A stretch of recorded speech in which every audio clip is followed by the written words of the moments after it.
Hello, everyone. It's Henry on the live stream. I appreciate you all for tuning in. I hope everyone can hear me and can also see my screen very clearly. If you cannot hear me or cannot see my screen very clearly, please do indicate so that I can have that fixed before we commence.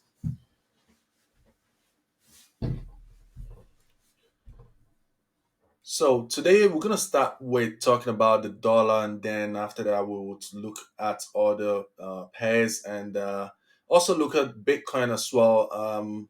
I saw Adi talk about the Bitcoin ETF uh, today. It's supposed to be cleared today. So we're going to look at Bitcoin structure as well and see what we are to expect from the market as well. So thank you so much. Thank you for your confirmation. So let's dive into the market. So looking at the 4 hour time frame, I talked about my analysis on US dollar. For now, I'm still anticipating to see US dollar come to the upside, at least revisit this volume imbalance right here and potentially run this buy side liquidity because this right here was our low, created the high, then it dropped down, broke structure.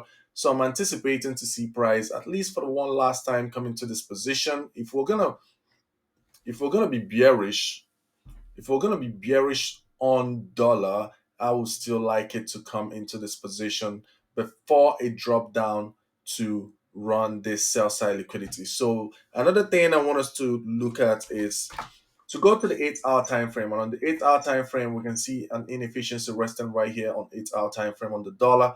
So you can see how price is nicely using that zone as a support zone. So if this position ends up holding price from going to the downside, then it's going to act as a support zone and eventually taking us to the upside. So I'm expecting this zone to hold us from going to the downside and then potentially take us to the upside, running this buy side liquidity. And what that means is that I'm going to be anticipating to see a drop on the foreign currencies, that is the Euro US dollar. And I'm also going to show where I'm watching on Euro US dollar as well. So if we go to the daily time frame, we can see on the daily time frame we'll have this inefficiency resting right here. Price mitigated the volume imbalance and then we came back down, mitigated this position, and then after that we've been in this consolidation. So I'm expecting to see at least a move to the upside into this red box right here, this red line that I've outlined right here. I would like to see price come into that position, and then once we're in there and we see a rejection of that position, then I'll anticipate for a drop down to potentially run this sell side liquidity. So that is what I'm watching on the dollar. And if we go to the weekly, you can also see on the weekly that price is actually showing some strength on the weekly. So that could be positive for the dollar to actually revisit this inefficiency, at least for the last time, before we now look to see if price will go to the downside to run the sell side liquidity.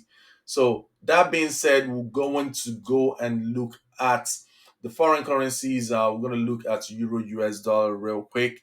And on the Euro US dollar, we can see clearly we have this inefficiency resting right here on Euro US dollar. So this is my drawn liquidity. The sell side liquidity got taken last week, so I'm just going to remove this. So I'm still waiting to see price come into this inefficiency. And once we're in there, I'll be looking forward to see a break of structure on the 15 minutes time frame. And if we do see that, I'll be looking for buys on Euro US dollar, because already on Euro US dollar is showing us this consistent highs and lows, higher highs and higher lows, higher highs and higher lows, higher highs and higher lows. And we are focusing on the swing points and not just this structural high and low, because this right here is consolidation, in my opinion, manipulation, capitulation. That's all I see right here. The only point that makes sense to me is the swing points, the swing lows, the swing highs. So what to also understand is a lot of the time price can do these things like this to confuse us, make us think there's been a break of structure without also understanding that it is only manipulation.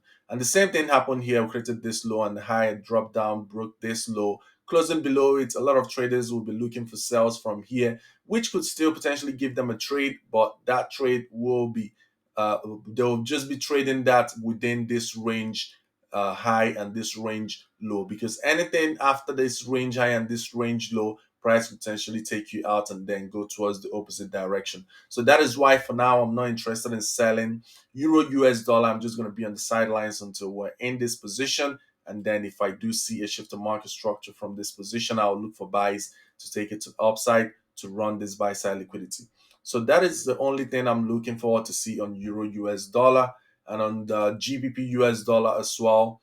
Like I said yesterday, we still have this relative equal low here, inefficiency here. That is all I'm seeing right here on Euro US dollar, on GBP US dollar. And we also have this inefficiency here on GBP US dollar. We have the inefficiency resting right here. So I'm looking forward to see either price is going to come in here, reject off it, and then we'll drop down into this position, or we're going to drop down, mitigate this inefficiency, and then expand higher. That is what I'm looking forward to see on GBP US dollar. So we're going to look at gold as well, what gold is doing, and the trade that we got into. I'm also going to look at it as well. So far, the trade is in. Yeah, the trade is going well so far. We're in profit. So, and I'll run through the trade, explain why I actually got into this trade. What is the reason behind this? I'm going to explain that in detail right here for every single one of you that tuned in. So, right here, if we are currently on the 4 hour time frame and looking at this on the 4 hour time frame, you can see that on the 4 hour time frame, we created this high right here, and then we created this low, and after that we expanded higher, breaking structure, and then we created this higher low and then a higher high, breaking this structure. So you can see price is trending to the upside on the 4 hour time frame. So what we do with this information is we stick to what the market structure is showing us, which is bullish. So that being said, now focusing on the market structure showing us bullishness on gold, what we now start looking for are potential areas where price could come down into and what to do with that. So now if we look at this, we had this high and this low, an expansion breaking structure.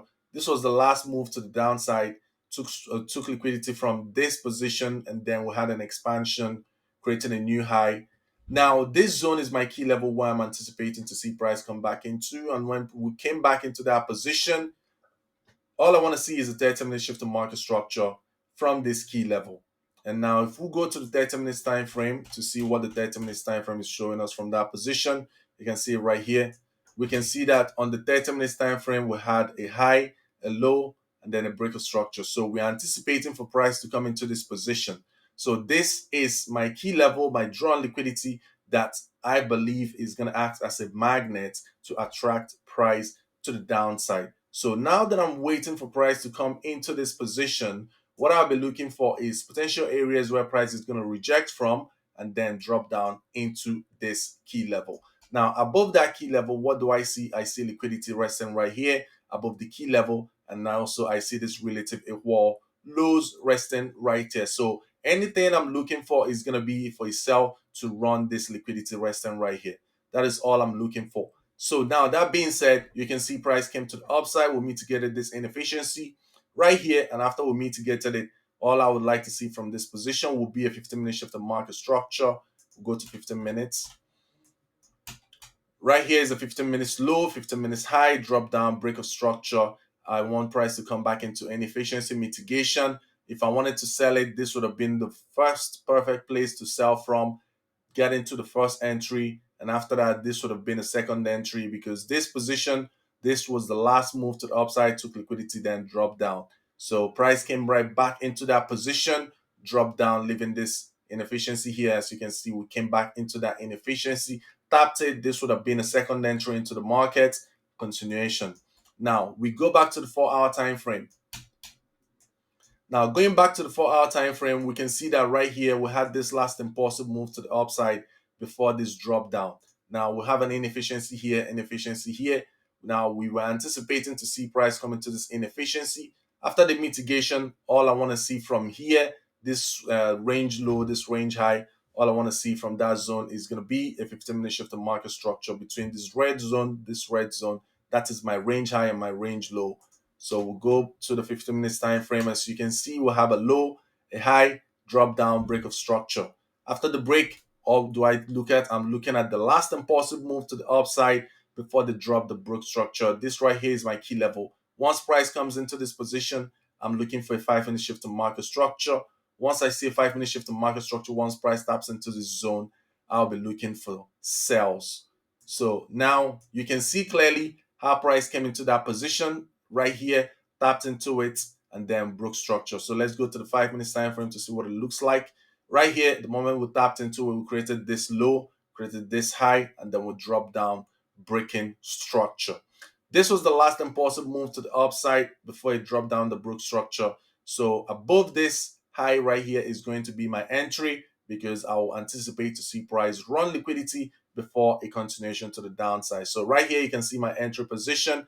Look at how price came to that position, took it the first time. That wasn't enough. They wanted more liquidity because they knew that some traders are going to be placing the stop losses within this range and they're not going to place it right here. This was what I said yesterday. The stop loss is the very key factor in your trading. You need to make sure you place it at the right place because if you don't, the market is going to take you out and then go towards your direction. Imagine if you place your stop loss right here. Look at how price would have come and taken you out and then start going towards your direction. But now, because our stop loss is right above this high, that is why even when price came in here, it couldn't take us out. And now we're in profit on that trade. So you can see why where you place your stop loss is very important in trading because it can either make or mar you in trading. But right here, we're still safe in the trade. And once we take this low, we're all going to move our stop loss to our break even and it's going to be a risk-free trade. So now, why do we put our take profit where we put it? So our take profit remains this low right here. This inefficiency, because we're anticipating for price to come into this inefficiency because this right here is our drawn liquidity. This is what is attracting price to the downside pro. So price is being magneted to the downside into this position. And that is why we got into this trade in anticipation for price to come into this level. This is a 1:3 risk to reward ratio. So potentially if price drops down into that position, it's going to hit our take profit and we will make profit today. So congratulations to everyone who got into this trade. Potentially this will yield in profit for us all today. So that being said, that is my analysis on gold. If you have any questions, you're free to ask at the group chat and I'll be there to answer every single one of you. So the next thing we're going to do now is we're going to look at GJ as well. What is GJ doing as well? So for GJ, I talked about GJ. This right here was a trade. I was going to give it out to our members today, but unfortunately, the trade played out at a weird time. So it was around. It came to my entry around. That was 3 o'clock of New York. So that was basically very early for the London time. So we're already closed by then. It was really very early. I think um, probably around. I think that would be like 3 o'clock. It was gonna be very early, maybe 5 a.m. or something for British time. So there wasn't any way I was gonna give the trade out because of the time of the day. But as you can see, we have a 5 minute shift. So the reason I'm gonna run through this is because of some people who are watching this from America and all stuff. Like if you're watching this from America, this trade played out in time for you because it was I think it was yeah, it was 3 o'clock for people that are in New York. So yeah, you could have gotten into this trade. So right here we'll have a 5 minute shift. I talked about this yesterday briefly, so I will run through it a bit again. So right here we'll have the sell side liquidity. So anyone who was in a buy would have traded the stop loss to this low. So I was anticipating for this low to get taken. And if we go to 4 hour, you can see there's an inefficiency resting right there. So I wanted price to come into that inefficiency. And as you can see so far, price came into the inefficiency. And after tapping into the inefficiency, the next thing that I was anticipating to see was a 5 minute shift in market structure right here. So if we go to the 5 minutes time frame, you can see we'll have a 5 minutes high, low, break of structure. This was the last impulsive move to the downside before an expansion of broke structure. That is why this is my key level, my entry position. And look at how price came into it, tapped into it, rejected off it. So it's either you enter from here with a limit order or you can enter from here as a second entry. So the moment price taps it, you want to see another 5 minute shift in market structure. Right here, we'll have a high, a low, and a second shift in market structure. You can see that very clearly. The moment you see the second shift in market structure, you can place your entry right here. So right here, you use this liquidity resting right here as your entry. Then right here is supposed to be your stop loss, but remember you add 3 extra pips to it because this is a re-entry and price could want to run this low. So in order for you not to get stopped out, you add 3 extra pips. So this is 15 pips. So you add 3 extra pips, that will be about 18.9 pips, so almost 19 pips. So right here will be your stop loss, and then your take profit. You can just use these positions. So that would have yielded you a 1:4, and if you still held it to where price is right now, it would have been a 1:7 in total. But yeah, that's fine. We look for other trade ideas before the end of the week, because the major trade that I'm waiting to see on GBPJPY, it's still yet to get to that position. So right here would have been the first trade, and the other one I just deleted would have been the second one. So right here, this one would have been the first entry that would have generated a 1:2. Second entry would have generated a 1:7, and that would be in total of a 1:9 risk to reward ratio. But it's all good. We will be focusing on other trade ideas that will show itself at the appropriate time of the day. But in the meantime, if you watch this, you can backtest this so that in the future references, you can go back to this and see how the trade played out and how you can independently get into this kind of trades, even if we're closed for the day by then. So with that being said, the next thing we're looking at is where price is coming to. I talked about this. I talked about GBP coming into this position right here. So we have this 4 hour inverted fair value gap. We have this 4 hour last impulsive move to the upside before it dropped down the Brook structure, being a second key level, first key level. So this is the first confluence, second confluence, and then the daily will have an inefficiency and also a candle without wicks resting right here, attracting price to the upside. And on the weekly, we can see that we have our inefficiency on the weekly time frame resting right here as well. So that is the reason. So I have a lot of reasons why I've been anticipating for price to come into this position. And now we're here. All we're waiting for now is for price to tap into our zone, our key level being this 4 hour key level right here, 4 hour inverted fair value gap, and also this candle last impulsive move to the upside before it drop down Brook structure.